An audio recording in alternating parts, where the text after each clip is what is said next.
Have a jailbroken iPad at hand and now want to restore files from it? Check this video to know how to easily restore a jailbroken iPad with or without iTunes. Part 1. What happens when you restore a jailbroken iPad? Restoring a jailbroken iPad removes the jailbreak, erases all data, photos, messages, apps, and installs a clean copy of iPadOS, which may fix system issues. The iPad is usually updated to the latest iPadOS version, potentially preventing future jailbreaking. Your Apple ID and iCloud remain intact, but data loss risks exist, so backing up important files before restoring is recommended. Part 2. Things to know before restoring a jailbroken iPad. Restoring a jailbroken iPad erases all data, and not all backups may work due to potential conflicts from jailbreak tweaks. Apple only allows restores to currently signed iPadOS versions, often forcing an update that prevents re-jailbreaking. Jailbroken iPads are prone to restore failures, and some issues require additional repair tools. It's crucial to back up or export important data before restoring to avoid permanent loss. Part 3.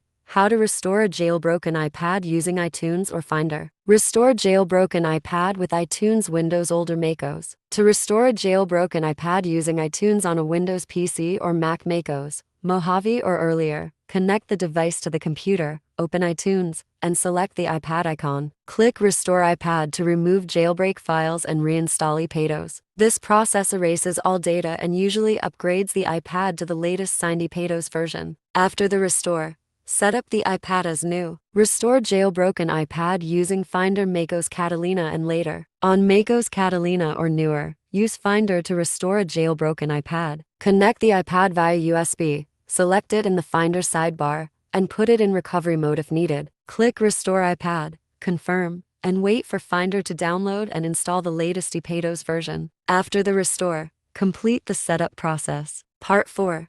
How to restore a jailbroken iPad without iTunes. If iTunes or Finder can't restore a jailbroken iPad, using a professional recovery tool like Coolmuster iPhone Data Recovery is a better option. It allows you to recover important data first before restoring the device, ensuring data preservation while fixing system issues. Step 1. Install Coolmuster iPhone Data Recovery on your computer. Select either Recover from iOS device, Recover from iTunes Backup, or Recover from iCloud Backup, depending on where your data may be located. If you choose Recover from iOS device, you need to connect your iPad to the computer via USB. Step 2. Choose the types of data you want to retrieve and click Start Scan to let the program analyze your device or backup. After scanning, preview recoverable items, both deleted and existing. Step 3. Select the files you want to get back and click Recover to Computer to save them to a safe location on your computer.